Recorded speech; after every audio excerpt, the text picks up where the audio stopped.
اخبار کوتاه، دقیق و مهم روز یک شنبه.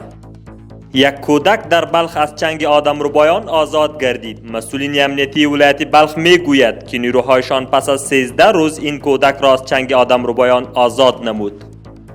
از سوی وزارت صحت عامه تعدادی از امبولانس های مجهز بر ریاست صحت عامه خوست سپرده شد. از تمام کارکنان ریاست دعوت و ارشاد استر محکمه امتحان دینی اخذ گردید.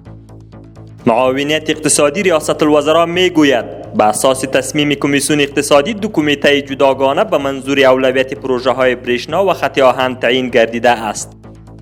قماندانی امنیه کابل میگوید امنیت شهرهای کابل ننگرهار امن و قابل اطمینان می باشد. وزارت شهرسازی و مسکن میگوید شیخ حمدالله نعمانی سرپرست وزارت شهرسازی و مسکن با شماری از شهروندان از ولایات مختلف دیدار و در مورد برخی از مسائل با آنان بحث و گفتگو نمود. جلسه میان اداره خط آهن و شرکت انکشاف ملی برگزار شد. بر رهبری ملا بختالرحمن شرافت رئیس اداره خط آهن افغانستان در مورد اعمار پل کانال قشتیپه در ولایت بلخ که زیر خط آهن میگذرد با شرکت انکشاف ملی بحث و تبادل نظر صورت گرفت.